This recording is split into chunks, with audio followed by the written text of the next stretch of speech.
recently enough started to get involved on it and concerned about the continuation of the championship. What would you tell them?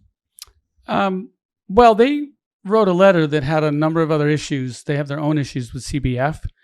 I, in particular, want to clarify my issues with CBF.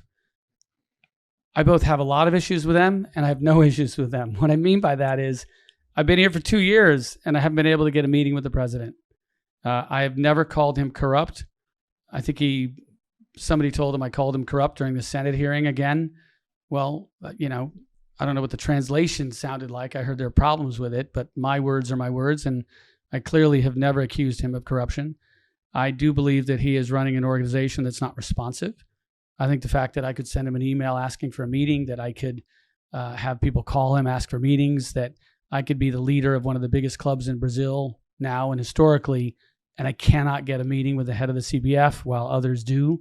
That's a problem. I do have significant questions of him just regarding his professionalism. So ANAF seems to have similar problems in terms of the CBF's handling of some matters, and their letter was mostly about that. They did reference the claims I made. I have asked to meet with the different bodies of referees. I am pro-referee. I want to say that. I've joked about this before, that I had a hard time calling offsides when I was a referee, distractions in a fast-moving game. So I have a profound appreciation. I think referees, I'm a capitalist. I think if you give them a salary that recognizes their importance to game night, you're going to attract the best talent. The people that already have these jobs are going to make sure they're trained and they're ready and they're acutely focused on their job. Everybody's going to get better. Everybody should be better paid. But when you have a situation where the referee his compensation is a fraction of the worst paid player on the pitch, that's not right. But look, we do have corruption. There are referees that we have not accused of corruption that happen to be presiding over games that we know are manipulated. And in those games, they gave invalid penalty kicks, or they may have allowed goals or disallowed goals. And they may have gone on to other countries and presided over games where those games are under investigation for manipulation. And so when you have these people that keep showing up in these curious moments, everybody has to face inquiry. Everybody's got to be accountable. So the fact that referees might be tied up in this, I wish the referee associations would just stop pointing at me and saying I'm a problem for the referees, because if there are one or two referees that are doing an extraordinarily bad job, they should be accountable. If it's worse and they're doing it for a reason, well, they should be expelled.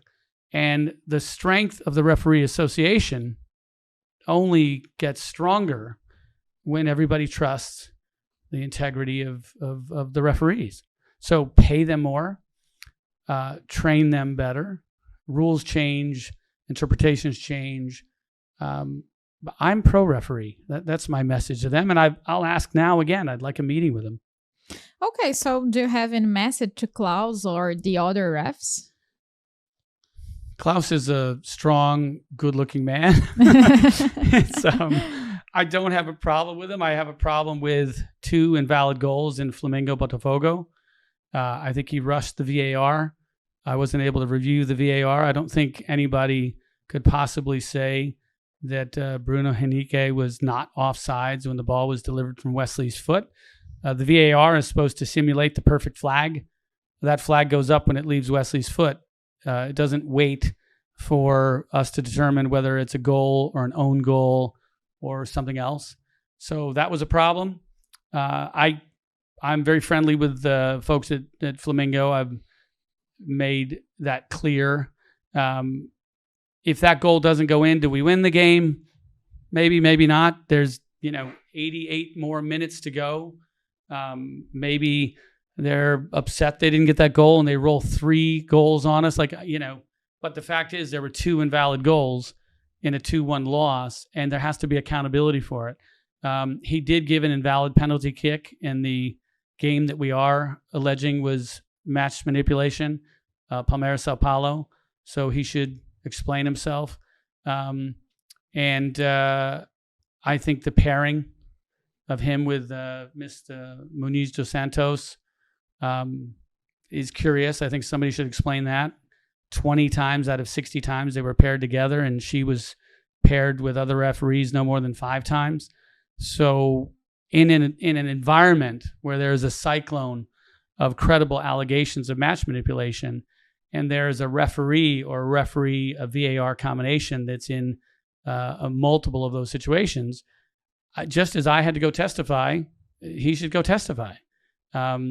Nothing's wrong. But people don't get to hide from this. It's too important of an issue.